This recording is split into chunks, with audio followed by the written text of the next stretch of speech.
Shalom from Jerusalem. This is TV7 News Israel. I'm Amir Oren, sitting in for the traveling Jonathan Hessen. And this is day 740 of the war, which started on October the 7th, 2023, is now in something of a ceasefire, and we'll discuss the prospects, challenges, consequences of the current phase and the next one with our distinguished panel of experts.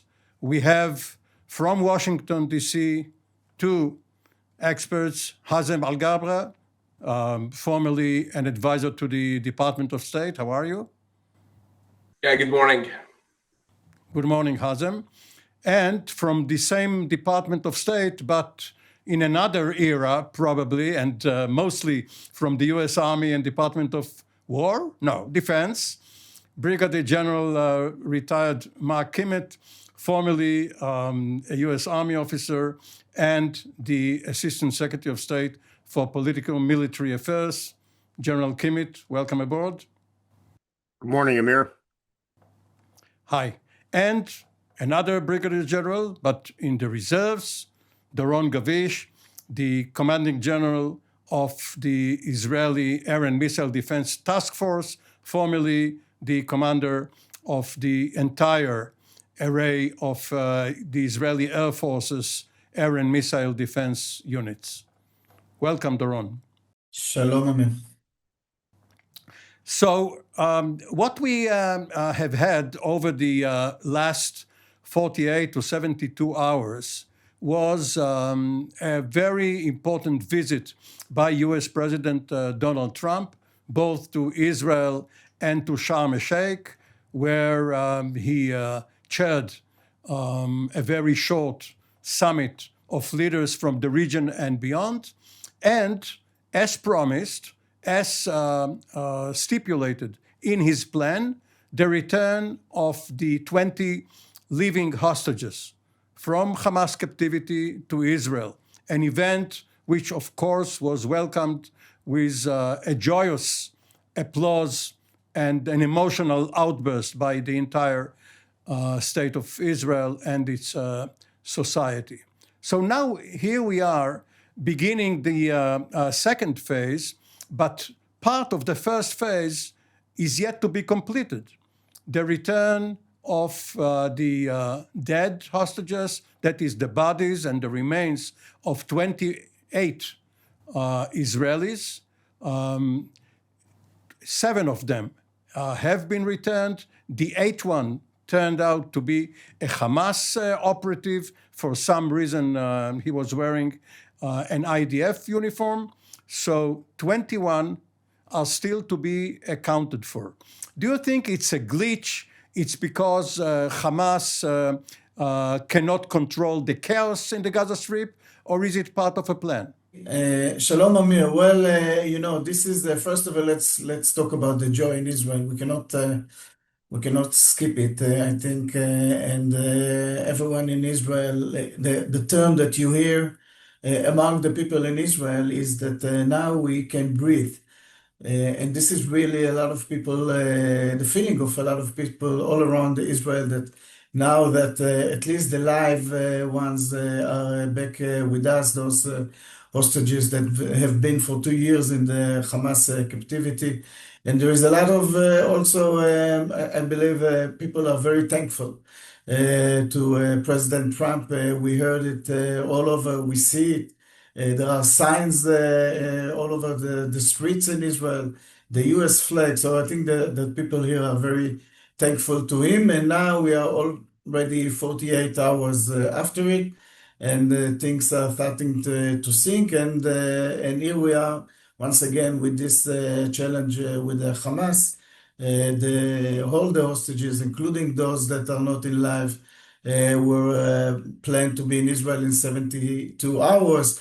We knew that it might be for some of them, it would be hard to find them, but we didn't expect that only 7 of them would be returned. So, the Hamas is the Hamas. It didn't change his skin. and we would have to deal with it.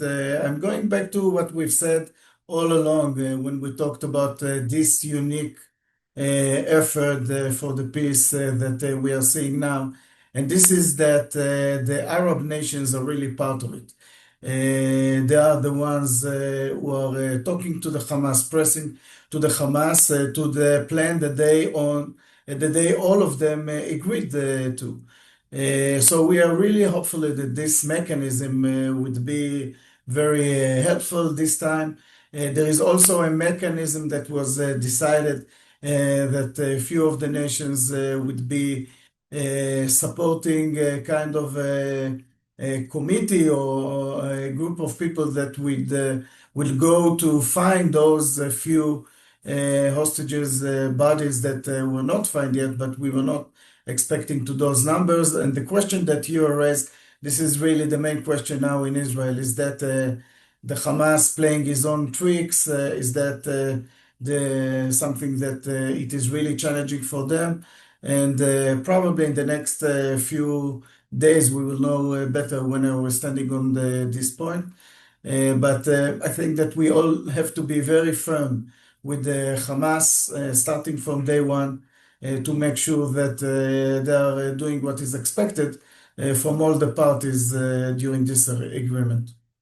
Actually, this is one of the points in the Trump plan, setting up a joint, perhaps indirectly, but a joint Israeli Defense Forces Hamas center or cell with the particular locations known through intelligence means of where the remains are. So by now, Hamas should have gotten those details from Israel. And if they didn't know beforehand, now they know where to go and look for them.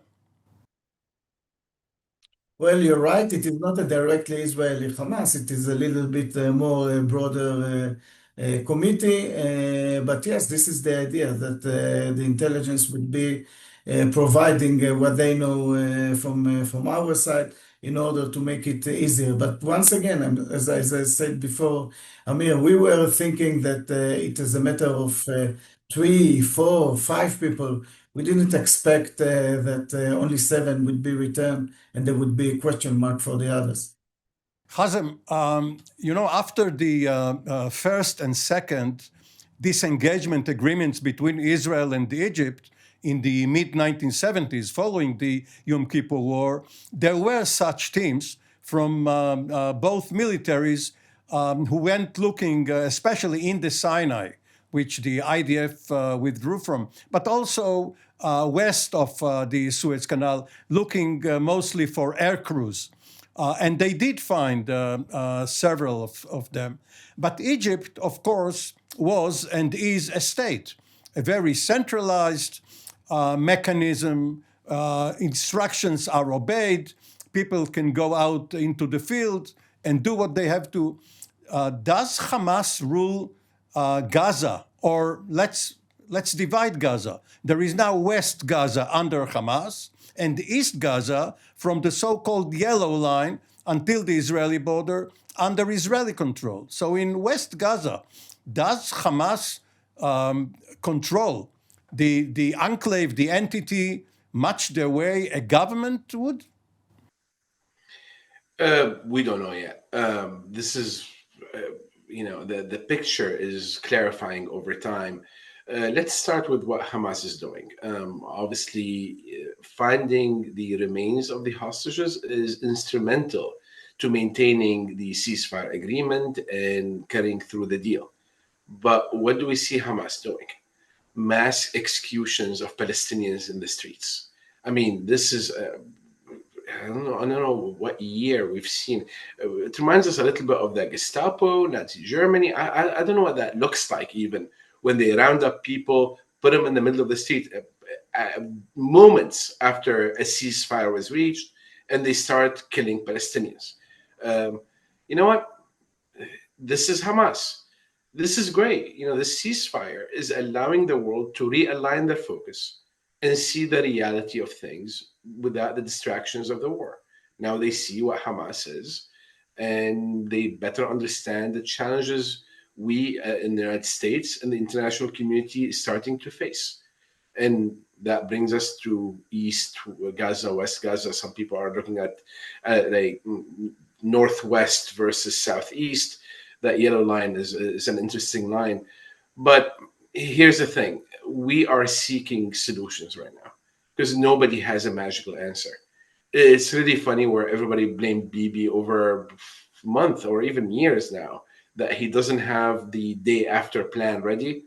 Well, nobody, obviously nobody does. It's such a complex, I don't think we've seen such a complex theater in the 21st century. This is a lot more complex than Fallujah or Kandahar. This is a very, very unique theater, and we're taking it day by day. Obviously, there will be some kind of international peacekeeping operation force, but even then, I mean, if let's say Indonesia, just for just as an example here, the Indonesians cannot operate in Gaza without the IDF and Shabak support. The intelligence aspects are lacking here in an intelligence based theater. So again, a lot of questions. Nobody has answers. What we really want to focus on right now is finalizing that first phase that is not finalized. We need the remains back. We need that ceasefire to remain in effect till the international community starts rolling in through what's being dubbed right now Gita, or the Gaza International Transitional Authority with Tony Blair. But that cannot happen just yet. We need to finalize that first phase, and Hamas needs to understand that it's their responsibility at this point to get the remains of the hostages back, 21 hostages, and get past that line to finish that first phase before the second phase happens. And let me touch on one last point. One question remains is, okay, if will East West Gaza remain that divide, will it remain forward and almost indefinitely? That is one of the questions being looked at by the people trying to find answers right now. And one of the ideas is, well, if Hamas wants to maintain some presence in West Gaza, sure, but that region will not get rebuilt. It will get minimal aid, while the eastern side will start getting rebuilt and getting services and uh, getting back to normalcy over time. So that's one of the ideas being discussed right now. Thank you, Mark. General Kimmett. President Trump, when asked about what is happening in Gaza following his trip, and the fact that Hamas is yet to disarm, he replied that if Hamas doesn't disarm on its own, we, presumably the US, will do it. Now, during the preceding 9 months or so, President Trump issued several threats, which apparently were part of the negotiating tactics. Whether he meant to follow through on them or not, we won't know. Maybe it was a bluff. How do you read this new threat that the US will move to disarm Hamas if it doesn't do it on its own? Well, I think it's unlikely that that will be done by American soldiers. It certainly would be the Americans supporting those that would actually go into Gaza. I don't think, and I've been wrong before, but I don't think we're going to see Americans in Gaza anytime soon. President Trump has said, I'm a guy that ends wars, I don't start wars. I've got to think about any new military mission that has been conducted in either the first or second term of Trump, where he introduced new American formations into an active combat zone. So I don't think it's likely that that will happen. But he is authorizing strikes, not formations, but strikes against the drug cartel boats in the Caribbean, in the waters off Latin America. And this is after he has designated those cartels as foreign terrorist organizations. But Hamas is still designated a foreign terrorist organization, and the U.S. is negotiating with it.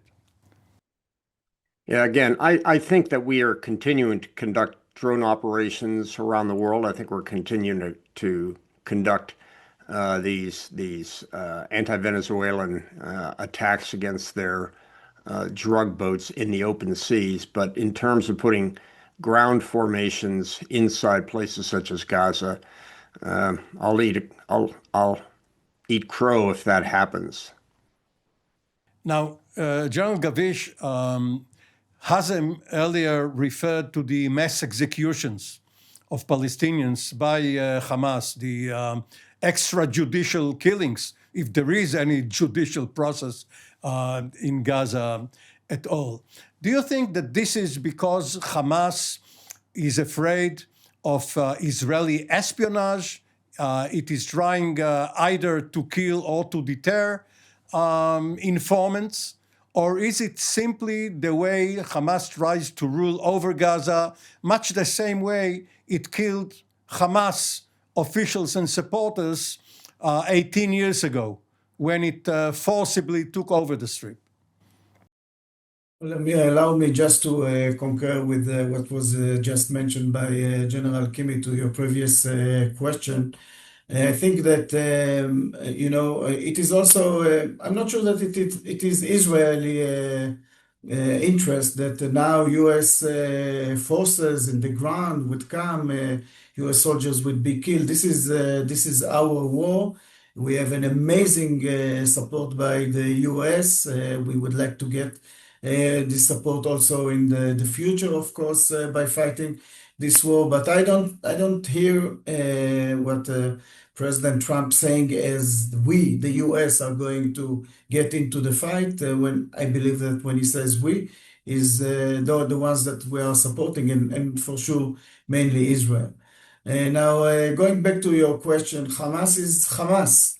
And he's behaving like he behaved all the time. We have to remember that, even during the disembarkment, the people that were killed more than anyone else were the Palestinians that were thrown out of the buildings. They were killed outside in the street. The Hamas is very cruel toward the Palestinians, and he didn't change his skin. He's the same Hamas. So they are doing it for both reasons.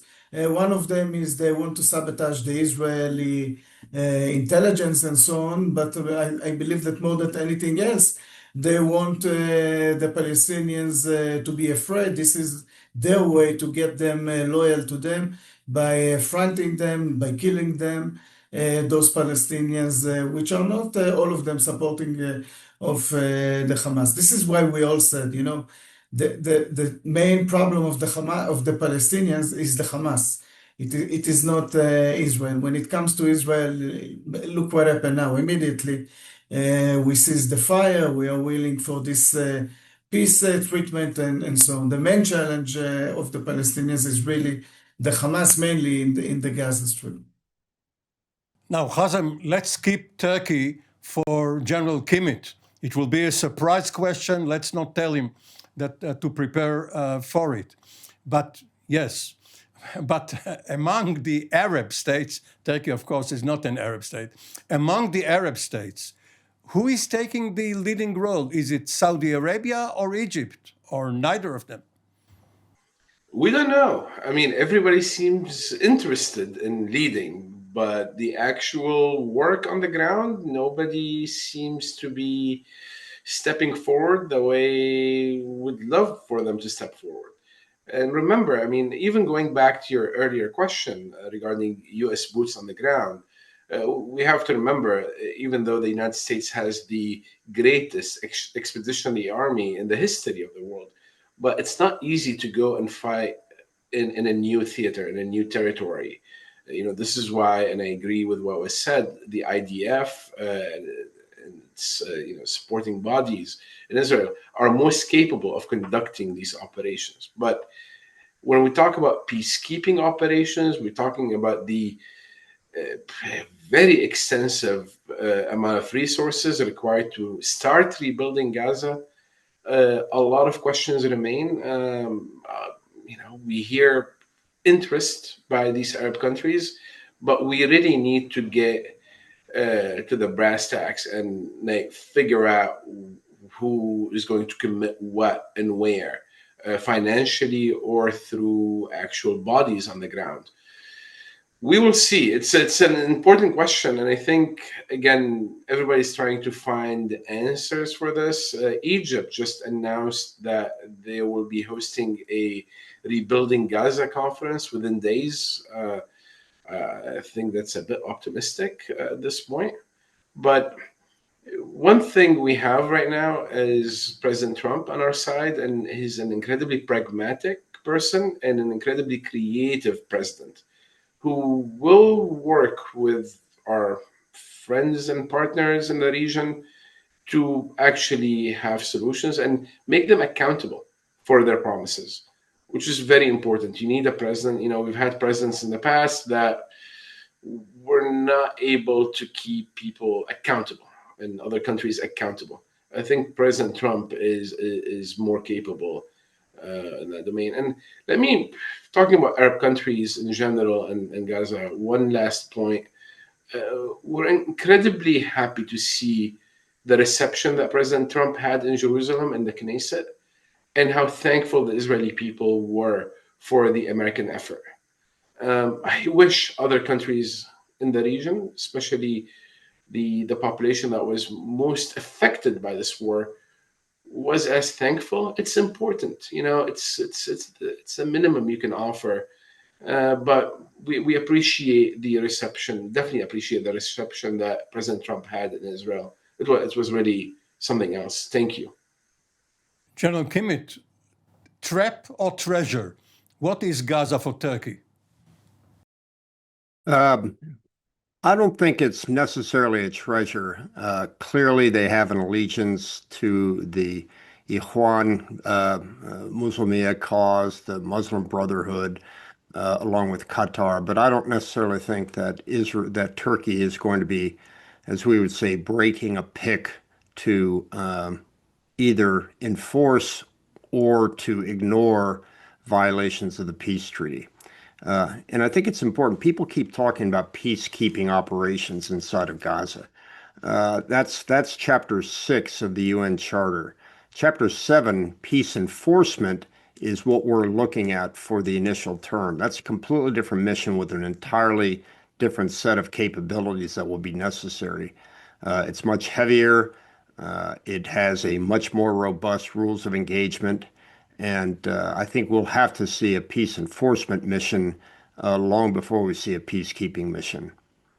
But can the MFO, the multinational force and observers based in El Gora camp, south of El Arish, 25 kilometers from the Rafah border, can it be converted, of course, if agreed to by Israel, Egypt, and the United States, can it be converted for this mission? Look, the MFO spends most of its time down at the nude beaches at El Alat. The joke is we like Alat a lot. It's a force of observers. You might as well get UNIFIL in there to do it as well. They both have pretty much the same capability. So this is not a blue helmet operation. This would be something much more robust. As I said, a peace enforcement, not a peacekeeping. And the MFO, which I think is a National Guard unit right now, is not man-trained or equipped for that mission. So it's a blue movie rather than a blue helmet operation.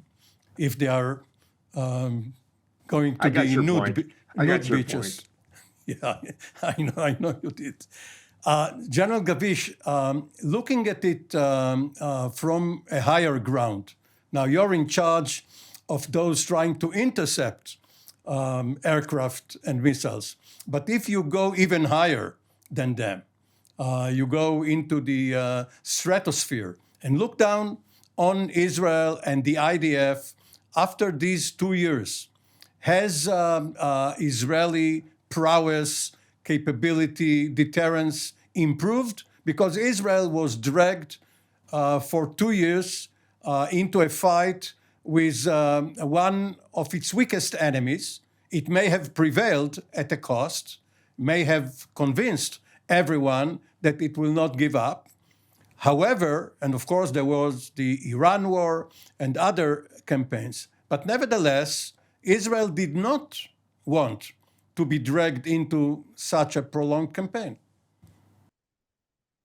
Well, of course, Israel did not want it. We were not the ones that started it. But from a let's say it, military strategy point of view, we are in a completely different scenario 2 years after this war started.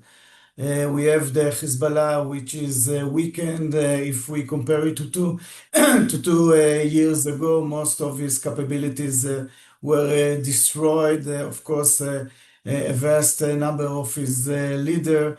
He is in a completely different situation, not only from the military point of view.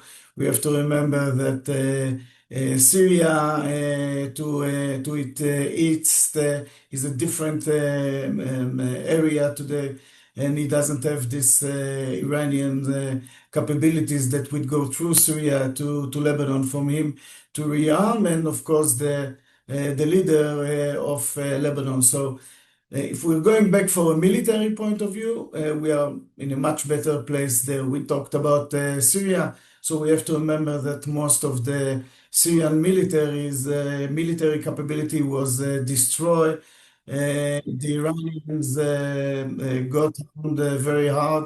Of course, their nuclear plant was basically almost fully destroyed, and they went back years ago. So we are in a completely different situation from the Israel.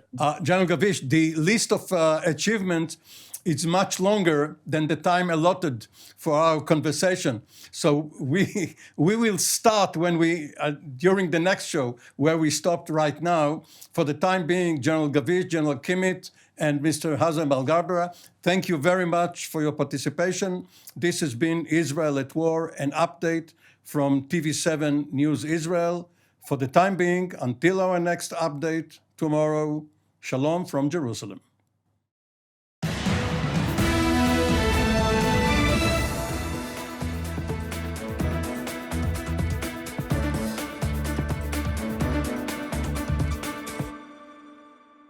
TV7 Israel invites you to watch and hear some of the most knowledgeable experts, most of whom partook in creating policies shaping this region today. Join us for Jerusalem Studio.